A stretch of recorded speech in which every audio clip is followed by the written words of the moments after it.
Hey everybody, welcome back to the Bible reading plan. We're in the last and fourth chapter of Philippians today, and there's a lot of just big heavy hitter verses in this final farewell from Paul. And I love just in verse 3, he's talking about helping these companions that have helped the gospel along, and he says whose names are in the book of life. And that shows us that we can know that someone is saved by their fruit, by their works, their acts, their heart. We can see those things and know that someone, or within reason, know that. So I think that's encouraging, that we can have that security and knowledge of that Paul says. But I love this. He says in verse 4, rejoice in the Lord always. That's despite your circumstances. But he says, again, I say rejoice. Let your reasonableness be known to everyone. The Lord is at hand. Here it is. Do not be anxious about anything, but in everything by prayer and supplication with thanksgiving, let your requests be made known to God. And the peace of God, which surpasses all understanding, will guard your hearts and your minds in Christ Jesus. He says, don't be anxious about anything, but by everything in prayer and supplication with thanksgiving, let your requests be known to God. And I love that because he says, don't be anxious, but what does he say? Well, it's the first thing he says. He says, in everything by prayer. So he says, but instead of being anxious, go to God with your problems in prayer. And then he says, and supplication. Supplication is just a type of prayer. So he's saying, go to God in prayer and prayer. And then he says, with thanksgiving. Thanksgiving being also another type of prayer. So go to God with prayer, and more prayer. And then he says at the end, let your requests be made known to God, which is praying. So he says, don't be anxious, but pray.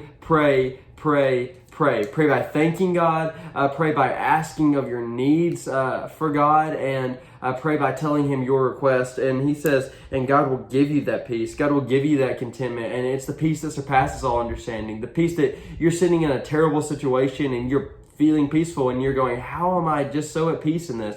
Because you know that God has you and he will supply all your needs. I love verse 19. And my God will supply every need of yours according to his riches in glory in Christ Jesus. And if we back up a little bit from there, he says in verse 11, he says, not that I'm speaking of being in need, for I've learned in whatever situation I am to be content. I know how to be brought low. I know how to abound. In every circumstance, I have learned the secret of facing plenty and hunger, abundance and need. And it doesn't make sense because he says there, I can be content in hunger. And hunger seems to be the opposite of contentment, right? The very nature of hunger means you're not content, your body's not content. But Paul's saying my soul can be content in even hunger, and even when I'm full, even when I'm sick, even when I'm healthy, because he says, Philippians 4:13, you hear it all the time. I can do all things through Christ who strengthens me. And I don't think the direct application of this verse is necessarily, I can fly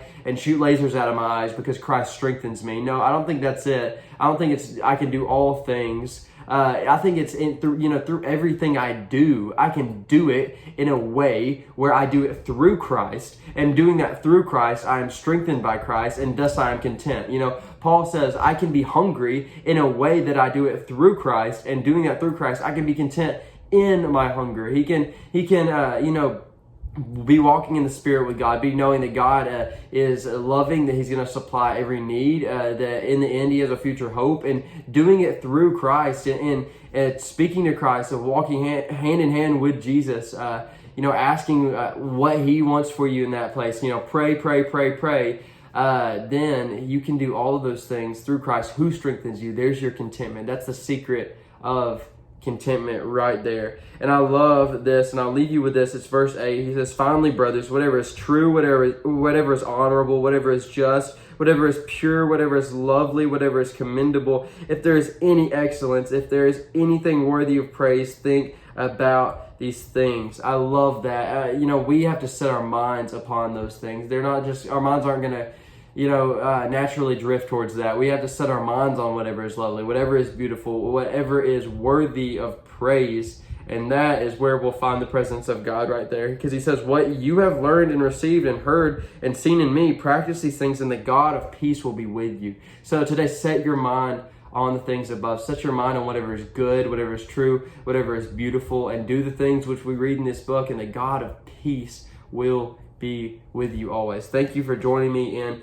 Philippians. I'm so excited. I love this book so much, but I'll join you tomorrow in Colossians chapter 1, hopefully. Bye.